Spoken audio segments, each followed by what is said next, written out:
Last week we started a brand new series, teaching series called Is This Normal? And the concept of the series is this idea that it feels a little bit like the world's going crazy around us. I don't know if maybe that's been your experience or if it's just mine, but it seems like there's a lot happening right now. A lot is going on, and I'm sure the Christmas season being upon us isn't going to help much with the craziness and the anxieties and the worry and the fear and stress and everything that seems to be happening. But we, as a church, as a group of people, have decided to declare over ourselves and over our own situations, hey, if the world's going crazy, we ain't going with it, right? We're going to call crazy what it is. We're going to say people are losing their minds, and we're not going to lose our minds. And so that's kind of the series that we're in. And last week, we talked about how anxiety and worry and fear and stress and the feelings like being overwhelmed, how sometimes it feels like they're just coming at you. Does it feel like that for anybody? That it's kind of, my anxiety is not, it wasn't my decision, it was crazy stuff is happening to me. What am I supposed to do with that? And I'll agree with you. I would actually say, yeah, in a lot of situations, a lot of circumstances, stuff is just happening. Anxiety comes at you. Reasons for anxiety come at you. Reasons for fear come at you. Reasons to be afraid. They are coming at us. However, I don't think we give nearly enough attention to the ways that maybe we don't help, right? And I'm not going to be hard on you today. I believe the scriptures are true. I trust Jesus, and I believe that Jesus' way is best. But if you don't believe that, that's okay. You're excused from all of this stuff today. Everything that I tell you, I'm going to tell you, here's what it looks like to follow Jesus. If you've not decided to follow Jesus, you get to say, well, glad I don't have to listen to that advice today, right? This is for people who've decided to follow. And if you haven't, I'm so glad you're here. You don't have to believe everything we believe to be a part of what we're doing. You don't have to agree with us on stuff, but I am going to lay it out for you and let you see what following Jesus is really like. And some of that is saying, hey, some of this stuff, some of this anxiety might be my fault. I might be making it worse on myself. Last week, I used my wife, Megan, as an example. Doesn't she do just like an awesome job in this little section right at the end of worship? She does, doesn't she? She's learning this. This is a brand new thing for her, so she's never really talked a lot in front of people, but I just feel like she does such a great job. And I've told her, it was like, Megan, first of all, people like you better than me anyways, so you're going to have a foot in the door with them. Like, they're going to want it to go well because they like you better than me. But I think you've just been doing a great job with it. But anyways, last week, I used her as an example. I had her permission to tell a story of some funny stuff that she said that was maybe a little bit embarrassing for her. If you want to hear that story, we do have our messages on YouTube. You can go to our website and access them there and hear that story. But since I used her last week as an example, I'm going to use her again this week for a different example. Wasn't the plan, but on Monday night, Megan started a fire in our kitchen and then ran out of the room. Investigations are underway, but I have every reason to believe it was arson. I have every reason to believe authorities, we all believe that this was an act of arson. Well, I don't know if this part was her, but somebody spilt some melted butter in the oven. And after a couple more uses of the oven, all of the non-flammable parts of butter, I don't know how this works, had evaporated out of it. And what remained was highly flammable cow milk grease, right? Or whatever. I don't know how it worked. I know what happened. I don't know why it happened. But after a couple of uses, on Monday night, she turns on the oven, preheat to 400, and by the time the oven reaches 400 degrees, the coils are extremely hot, and the grease catches on fire. So there's an open flame inside of our oven with our sweet potatoes. And Megan's reaction, Megan's decision in this moment, and I don't know, I still don't know whether it was the right thing to do or not, but her reaction was to run out of the room and start fanning the smoke away from the smoke detector. Because in Megan's mind, the apartment is lost at this point. Like, the kitchen is lost, the apartment, the best thing that we could do is not disturb the neighbors with these pesky alarms. Like, that's the decision that she has made in this moment of grief and stress.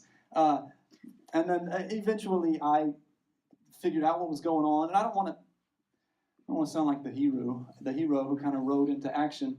But I came into the kitchen and opened the oven, and I was like, Megan, there's an open flame in the oven. She said, yeah, I know that. And so I started trying to blow it out. I literally, like, getting as much breath in my lungs as I could possibly get, and then leaning in my head into an oven that had been preheated to 400 degrees with an open flame in it, blowing as hard as I could, and the flame would, like, move back and then right back up, until I had a moment of brilliance where I thought, there's like a thing in a moment like this that you're supposed to put on it. There's something. Do we have that thing? And Megan knew what the thing was. I didn't know what the thing was. It's baking soda, right? Or powder. Was it baking soda? I think. And she said, yeah, we have baking soda. I grabbed it and I sprinkled it like I was casting a spell on the oven, and it worked, right? And the fire went out, and we survived. And really, our sweet potatoes turned out okay. Like a little smoky, and a little crispy from the open flame that isn't normally an issue in the oven. But I tell you that story because I was left with an idea concerning anxieties and stresses and some of the stuff that kind of comes at us. I was left with this idea that how often are we perhaps victims of anxiety that we bring on ourselves or that we make worse for ourselves? Right? I landed with this conviction that it is quite possible that we are driving ourselves crazy. And that's the title of today's message. That's the idea that I want you to consider. And we're going to take a look at a couple of things, the ways that we maybe drive ourselves a little bit crazy. I'm going to spend this week and next week. Next week we'll get a little bit more into detail of some of the specific things that I think that we do that drive ourselves crazy. But today I'm going to kind of introduce the topic. And while I'm introducing the topic, let me just throw out a couple of ideas. One of the first ways that we drive ourselves crazy is social media. I feel like that's a crazy place where we make ourselves a little crazier, right? Has anybody ever gotten on social media because you're like, I gotta check something out real quick, and then 95 minutes later felt better? Like, has anybody ever done that? You're like, you get on, you're like, gonna check something out real quick, and then an hour and a half, 2 hours, 3 hours go by, and then you're like, whew, glad I spent that last 3 hours there, because now I'm calm, I feel good about myself, I love my relatives and my friends, I respect all people on all sides of political spectrums. Like, that was time well spent, right? But we do this, probably the thing that most of us, myself included, check the most. We spend most time there, and it drives us crazy. We also, how about the news? Has anybody been encouraged by the news lately? We watch or read an article, and you're like, oh, good, right? Doesn't happen. It kind of drives us crazy, but we keep putting our attention there. What about, let's get a little broader here, negativity. Just generally speaking negatively about people or circumstances or whatever it is you may be facing. Has anybody, like, spoken poorly of your circumstance, your situation, and then afterwards noticed that the relationship got better? Or noticed that the circumstance got better? Or you're mad about your job and you vent about your job, and you're negative about your job, and then you feel better about your job after that. It doesn't really work. It's all of these things that we kind of, like, the anxiety kind of came at us a little bit, and then we made it worse. And the fourth one, that just ideas to throw out again, we're going to spend more time with this next week. The fourth one is escapism. You familiar with the concept of escapism? This is kind of one of the things that we do. We want to avoid our problems with substances. We do it by staring at screens. We do it with Ben & Jerry's, which, by the way, I got 4 of them yesterday. We bought 4 pints. They were on sale. It seemed irresponsible not to. I went for 1 carton of ice cream, but it was such a good sale. But we do this, right? We escape with things. Substance abuse, excessive exercising, or maybe excessive eating, or staring at screens, some way to just get away. Like, I don't want to deal with my problems right now, so I'm going to do this. And yet, this is another thing that kind of causes other problems for it. It doesn't resolve the issues. It perhaps only makes them worse. And there are other things that we could add to the list. But like I said, I want to spend some time on that next week. But today I want to introduce the topic. I want to talk about this idea that we're driving ourselves crazy. We've caused more anxiety than necessary for ourselves. I mean, are things difficult right now? Sure. Are there reasons to be afraid, to have anxiety, to worry? Could you come up with some reasons to be scared? Probably. Is the world going crazy? Yeah, but we don't have to go with it. And that's what today is about. So we're going to take a look at some things in Scripture. I'm going to be in Philippians chapter 4. If you have a Bible, you'd like to turn there. If you want to look on your phone, we will put it on the screen. I'm only going to cover 2 verses of Scripture, Philippians 4, verses 4 and 5. And this isn't a story today. A lot of times I like to teach from a story, but I feel like I do need to let you know, even though this isn't a story, these verses don't tell a story, they came from a story. Does that make sense? Like sometimes we think of this Bible as something God just handed to us. That's not exactly how we got the Bibles that we have. It's not exactly how we got the Scriptures. The book of Philippians actually isn't a book. It's a letter that the Apostle Paul, a person, wrote while he was in prison to his Christian friends, a church in a city called Philippi. That's hence the name Philippians. It was the book of Philippians was actually just a letter that Paul wrote to the people of Philippi. And he writes this from a dungeon. He's incarcerated because he was preaching the gospel.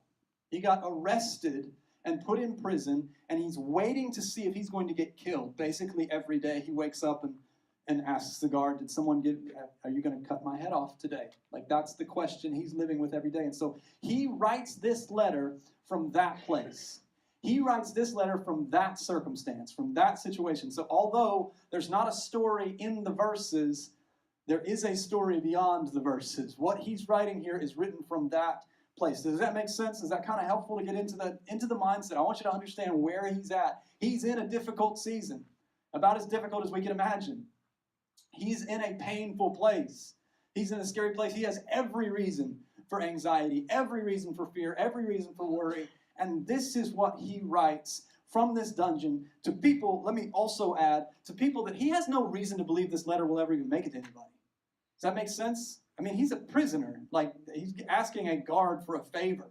When he hands him a letter, he's like, could you get a forever stamp for this and maybe get it to my friends? Right? He has no reason to believe. He certainly doesn't know that he's writing something that 2,000 years later we would be looking at today. So he has every reason just to tell the truth.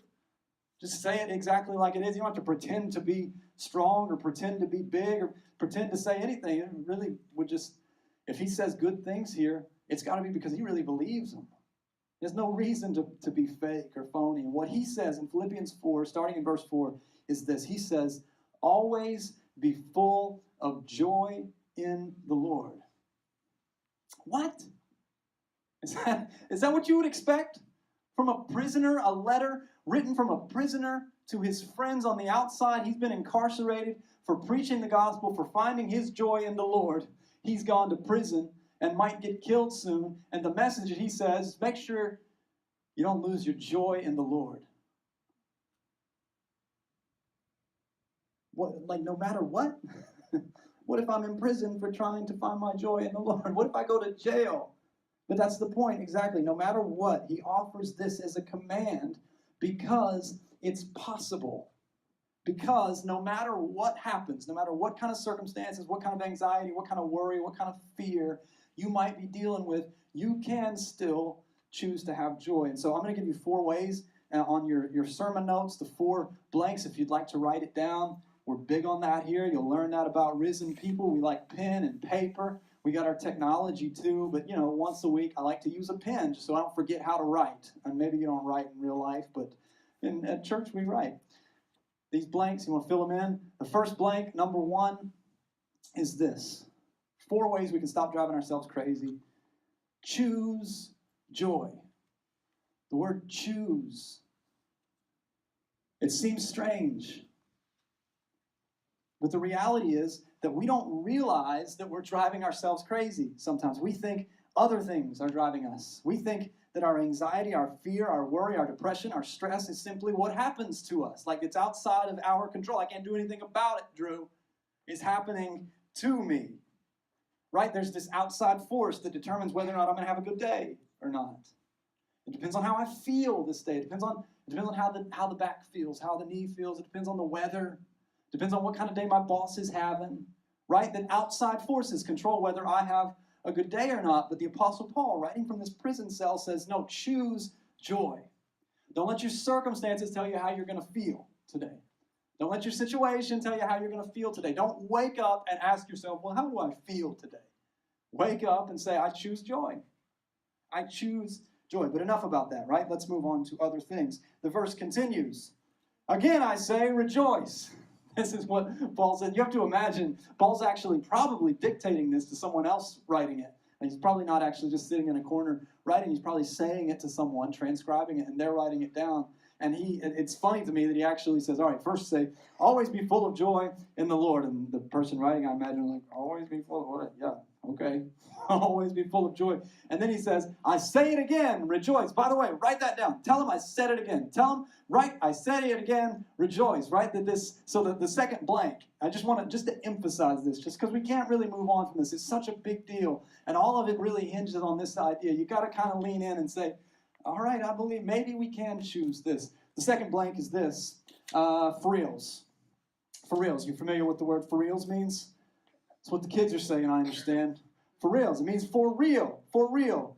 If you're a little more proper, it may be F-O apostrophe reals. Faux reals. That's what it used to be. It's what it was in my day, but now, by this point, we've even dropped the O. It's just for reals. So the second point is really, like, for real.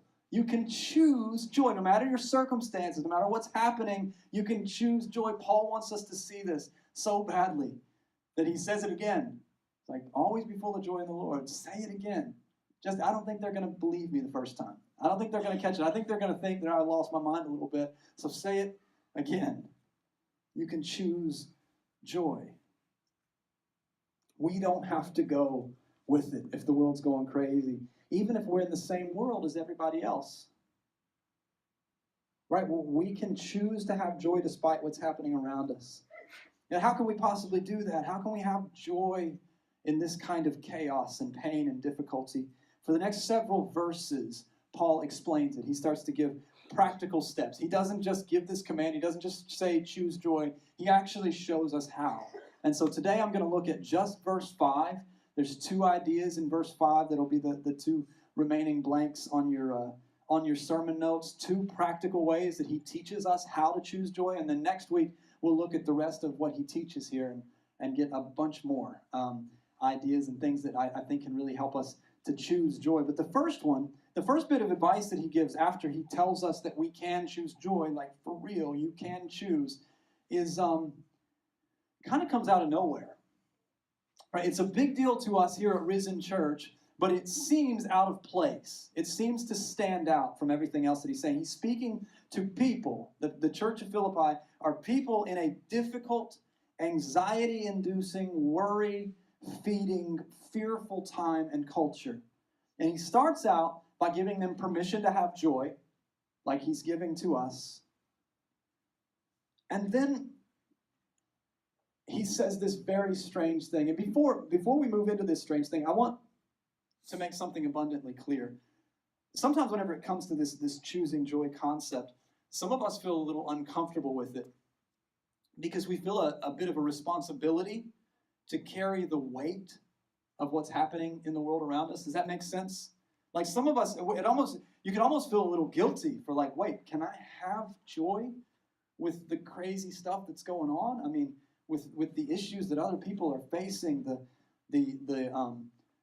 floods and the issues that people are still reeling from with weather-related issues, the shootings that we've seen, the wars that are happening, the political unrest, the financial unrest. Is it okay, really? Like we feel this responsibility to carry some of the weight on our shoulders. At least, I mean, I feel like we all, at some point, is like, should we not be empathetic? Should we not be feeling this stuff too? And what I'm teaching you today, and what I believe that Jesus teaches us, and what I believe that the Apostle Paul is reiterating from Jesus' teachings here, is not saying, don't let that stuff affect you. It's not saying, it's not your problem, so pretend like it's not your problem. He's saying something else. He's showing us this, and let's put this statement up on the screen. He's reminding us that we are not pulled down by the problems of our day because we are their solution. Right? The reason that we choose joy in the middle of this stuff is not necessarily so we can say it's not our problem. Right? We don't have a problem. We choose joy because we are the solution. to the world's problems. The church is the only ones with the hope that can help. Jesus is the hope, and we carry that hope. And so part of our responsibility here, we're not pulled into these problems because we are their solution. And so what does Paul tell us to do? I think this sets us up to maybe understand it a little better in verse 5. He says, let everyone see that you are considerate in all that you do. Let everyone see that you are considerate. In the scope of this passage, the first half of verse 5 initially doesn't appear to fit, right? When we start talking about choosing joy, you're like, okay, I'm ready, Paul. Tell me how to choose joy. I'm done letting my anxiety drive myself crazy. I'm done making the wrong calls. I'm done going down all the wrong paths. Like, tell me how. And then he says this thing that is surprising. It kind of stands out. He says, let everyone see that you're considerate in all you do. But what if this is one of the missing pieces? What if this is central to what it means to choose joy? What if this is a huge idea? So number 3, on your sermon notes, let's consider that perhaps he's telling us, you want to choose joy, here's how. Care for others. Care for others. What if this one of the central keys to stop driving ourselves crazy is to start thinking, I don't have time to be anxious. People need me to be strong. Right? What if that's the decision we made? What if we just said, I don't have time to feel sorry for myself. I can't be depressed and feel sorry for myself. I got to be hope for somebody else. The world is going crazy. I can't go with it, or I won't be able to help. I wouldn't want this to sound like a condemnation of feelings, right? You're not wrong for having feelings. You're not on trial for feeling sad or for hurting or for having emotions. I'm just suggesting that perhaps, let's put this statement up to consider, perhaps one of the best ways that we could stop driving ourselves crazy is to take our attention off of ourselves and put it on others. Maybe one of the best steps, maybe this is the most practical advice, even if you don't believe that Jesus is who he says he is, you don't give any value to the Bible whatsoever, I still think this is good advice. I still think that maybe a lot of our issues, maybe we start to drive ourselves a little bit crazy when we put all of the attention on us. And maybe one of the best steps that we could take would be to care for others. I got issues, I got problems, I got stresses, I got anxiety, I got sicknesses in my own body, I got money problems, I got mortgage issues, I got problems in my home, it's cold outside, whatever the issues might be that are coming at you. Maybe one of those practical steps we could take is to take our attention off of ourselves and off of our own issues and care for somebody else. I can remember in the very recent past, moments whenever I wake up and feel a little depressed. On a day off, we usually take Fridays and Saturdays. We'll have one of those days where we don't really have much going on, and we're able to kind of take a day to prepare for what is to come, to prepare for all the other work that we have to do the rest of the week. And I can remember Fridays when I would wake up, have a cup of coffee, and just start to feel a little depressed, start to feel a little sad, a little empty, dealing with like, I don't know if today's really worth it. I don't know. And then I'll decide, you know what I'm going to do? I'm getting back in bed, right? I finished this cup of coffee. That's the best part of waking up, and then I got nothing else. So I'm just going to go crawl back in bed and just sleep this day away. And as I'm about to crawl, and it sounds good, I know. I might do it today at some point. I might crawl back into bed today at some point. But at some point, as I'm about to do that, as I'm about to resolve my anxiety, my depression, my issues by curling up in a ball, I'll hear a voice from the other room saying, "Is it time to get up yet?" And one of my daughters, my 4-year-old daughter, is ready to get up, ready to have breakfast, ready to enjoy the day, and I am forced to take my attention off of my own depression and get somebody else some Apple Jacks. And I find that this is a better, more healthy, more effective way of dealing with it than the way that I wanted to. And I start to believe, okay, so maybe this advice has something to it. Maybe my worries, my anxieties, my fears, the issues that I've got in my own body, my own mind, the things that I'm so upset about, the things I'm so depressed about, maybe the best thing I could possibly do is help somebody else. Maybe the best thing I could possibly do is take my attention off of me for a second and care for somebody else.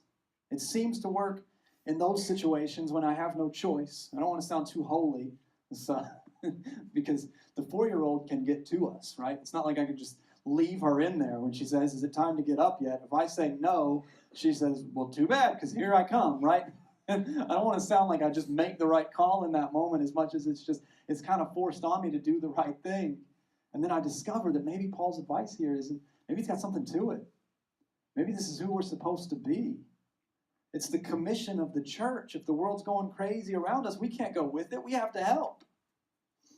We're the only ones that can. Stuff is happening out there right now, and people are scared. They're anxious. They're worried. They're upset.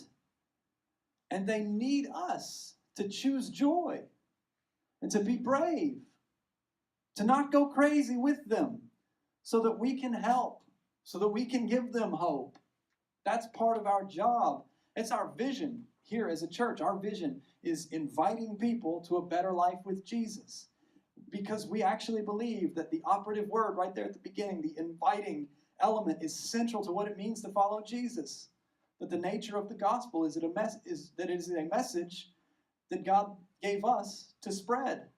Like, invite other people to know me. You've been invited to know me. Invite other people to know me. Invite them to church. Invite them into your life. Invite them to dinner.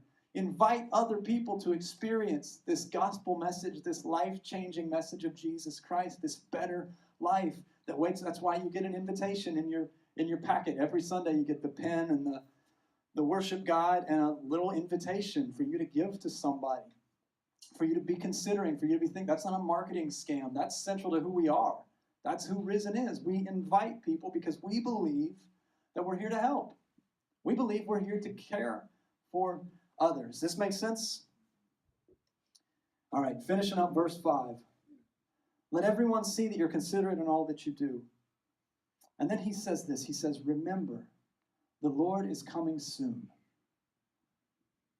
So what's the practical wisdom here? What are we going to land on? What is Paul's tool, the tool that he's giving us for choosing joy no matter what? And number 4 on your sermon notes, I would say this is, remember, this is not forever. The final blanks, this is not forever.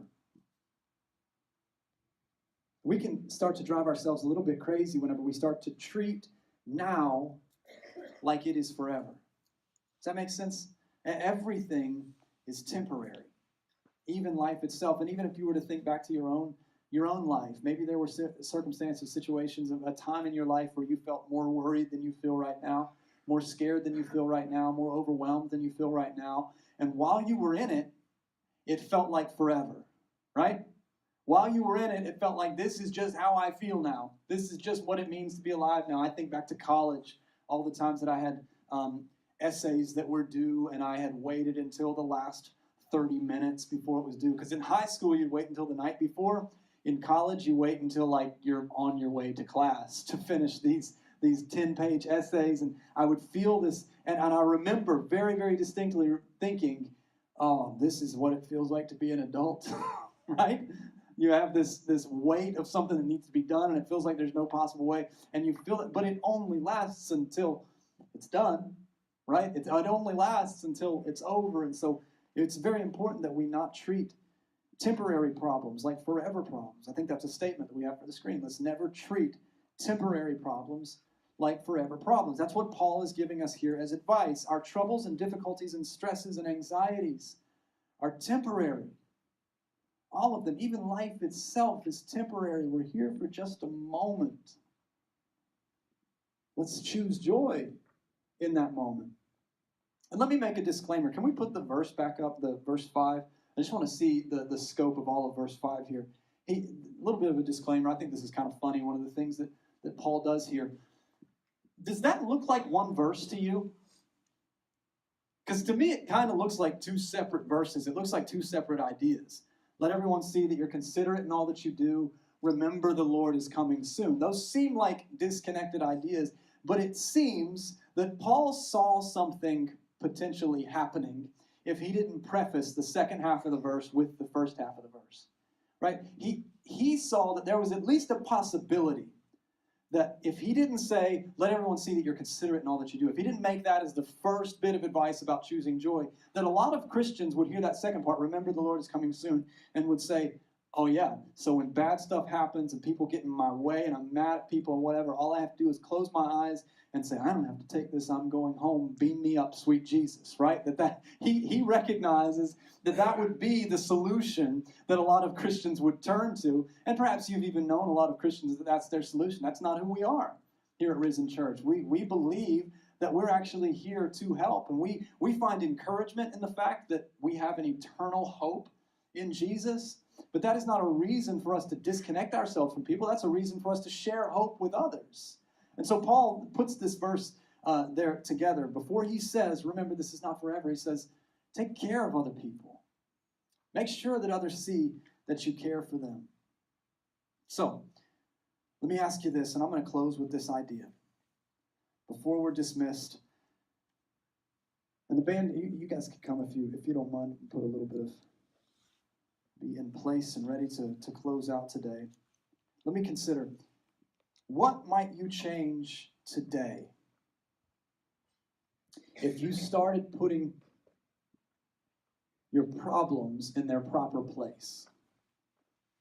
Does that question make sense? What would change for you today if you leaned into the idea, I think I might have been driving myself a little bit crazy there. I think I might have been making things harder on myself than I had to. What would change if you started putting your problems in their proper place? What would change if you began to really trust that you could choose joy? That you actually do have a choice, that when anxiety rears its head, whenever you feel like these things have come at you, and it feels like stuff is happening that's outside of your control, you can't do anything about it. If you were to say, wait a second, I think I can choose how I feel about this. I can't choose what happens necessarily, but I can choose how I react to it. I can choose joy in this. What would change if you decided to trust Jesus' encouragement? It's what my wife shared with you earlier in this service. In John 16:33. And I believe this verse is of particular importance to us this week because I think Paul is just echoing what Jesus says. I think that's all Paul ever does throughout the New Testament. We see everything that Paul says is in some way him echoing, reminding us, here's what Jesus said is true. But here's the original statement, John 16:33. Jesus said, I have told you all this so that you may have peace in me. Here on earth you will have many trials and sorrows. But take heart, because I have overcome the world. You see that I've told you everything that I told you here. I shared all the truth with you. I shared all the reality with you so that you would have peace in me. And then he says this, in this world you will have troubles and sorrows. Knowing Jesus doesn't get you out of having troubles and sorrows. He's not saying that because you follow me, you'll have troubles and sorrows. He's saying because you're alive, you'll have troubles and sorrows. That is the nature of the world that we live in. You will face difficult things. So the choice here is not a choice between life with troubles or life without troubles. The choice is between life with troubles and hope, or life with troubles and no hope. Do you see that? He doesn't promise you won't have problems. In fact, he promises you will. You're going to have problems. But in me, if you find your peace in me, if you find your peace in Jesus, you can take heart because he has overcome the world.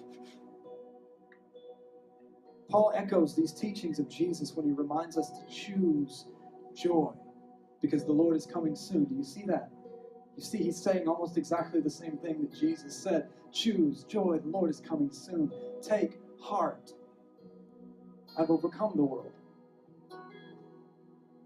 God's message to his people from the beginning to the end, whether it's Jesus telling us God's message, or Paul telling us God's message, or me and my wife sharing God's message today, or someone in the parking lot sharing God's message has always been, let's put this up, life is hard. Be brave. Things are under control. It's the last blanks on your sermon notes if you'd like to have that statement with you this week. And I know that sounds like a strange encouragement for a preacher to be giving you. I'm supposed to tell you it's all fine. It's all going to be okay, right? You're not going to have any more problems. Put your trust in Jesus. Put money in the joy box and you'll never have another problem. It's just not true. That's not true. That's not the message of the gospel. The message of the gospel is not trust Jesus and never have problems again. The message of the gospel is trust Jesus and give your problems a purpose. Give your troubles a purpose. Give them a reason. Become the kind of person who says, when trouble comes my way, I'm brave. Because I know it's not forever. Because I know that God's overcome it already. God saw it coming and he could handle it. I know God got me through some stuff back there, and he can get me through this stuff up there.